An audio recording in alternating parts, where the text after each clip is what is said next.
UP के बाहुबली कहे जाने वाले मुख्तार अंसारी के बड़बोले बेटे अब्बास अंसारी ने विवादित बयान दिया है और उनके बयान ने यूपी की राजनीति में हलचल पैदा कर दिया है। उनके बयान के बाद लोगों ने यह कयास लगाना शुरू कर दिया है कि क्या सपा सरकार आने पर फिर से यूपी में गुंडाराज आ जाएगा। क्या है बयान, आइए सुनते हैं। उन्होंने कहा कि अखिलेश भैया 6 महीने तक एक भी अधिकारियों का पोस्टिंग नहीं कीजिएगा और उनके जगह से उनका तबादला नहीं कीजिएगा, क्योंकि हमें उनका हिसाब किताब करना है। यह बात मुख्तार अंसारी के बड़े बेटे अब्बास अंसारी कह रहे हैं और यह बात किस भाव के साथ कह रहे हैं यह तो हम नहीं कह सकते, लेकिन वह जिस उत्तेजना में इस बात को कह रहे हैं इससे यूपी की जनता यह अंदाज लगा सकती है कि अभी सरकार आई भी नहीं है और वह अगर ऐसी बात कह रहे हैं तो सोचिए जब उनकी सरकार आ जाएगी तो क्या फिर यूपी में गुंडाराज नहीं आ जाएगा। जिस गुरूर में अब्बास अंसारी यह बात कह रहे हैं सुनकर तो ऐसा ही लगता है कि अगर उनके हाथों में सत्ता सौंप दी जाए तो वह सत्ता का सदुपयोग कम दुरुपयोग ज़्यादा करेंगे। अब हमारी बातों को सुनकर कुछ लोग हमें भाजपा का समर्थक कहेंगे, लेकिन भैया हम किसी के समर्थक नहीं बल्कि गुंडाराज और गुंडाराज फैलाने वाले के खिलाफ है। बताते हैं पूरी खबर, लेकिन उससे पहले परिचय। मैं राजीव कुमार और आप देख रहे हैं सोशल संवाद। मऊ सदर विधानसभा सीट से सुहील देव भारतीय समाज पार्टी के प्रत्याशी और बाहुबली विधायक मुख्तार अंसारी के बड़े बेटे अब्बास अंसारी ने एक जनसभा के दौरान मंच से अपने समर्थकों को संबोधित करते हुए उत्तेजित भाषण दिया, जिसका वीडियो तेजी से वायरल हो रहा है। नगर क्षेत्र में आयोजित जनसभा के दौरान भी उनके द्वारा उसी तरह का भाषण दिया गया है।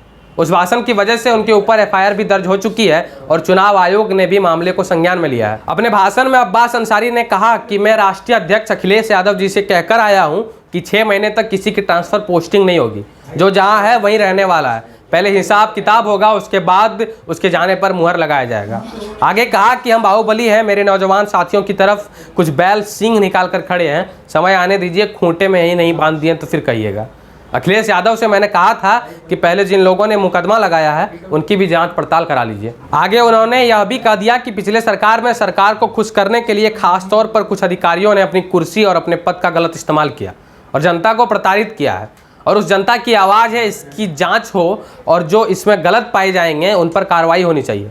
तभी आगे के लिए मैसेज होगा कि कोई अपनी पद की गरिमा को तार-तार न करते हुए जनता के साथ कोई नाइंसाफी ना करे। हालांकि जब इस वायरल वीडियो में दिए गए बयान को लेकर अब्बास अंसारी से पूछा गया तो उन्होंने कहा कि मैंने अखिलेश यादव से यह बात कही है, यह होगा कि नहीं यह तो हमें नहीं मालूम।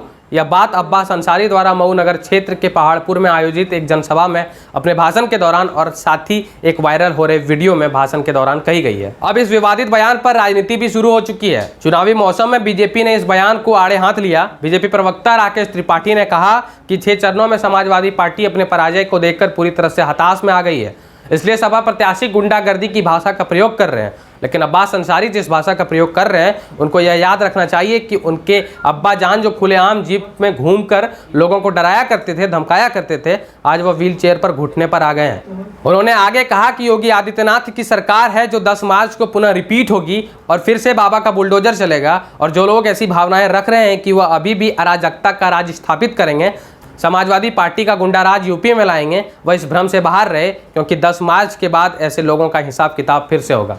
धन्यवाद। आप देख रहे थे सोशल संवाद। मैं था आपके साथ राजीव कुमार।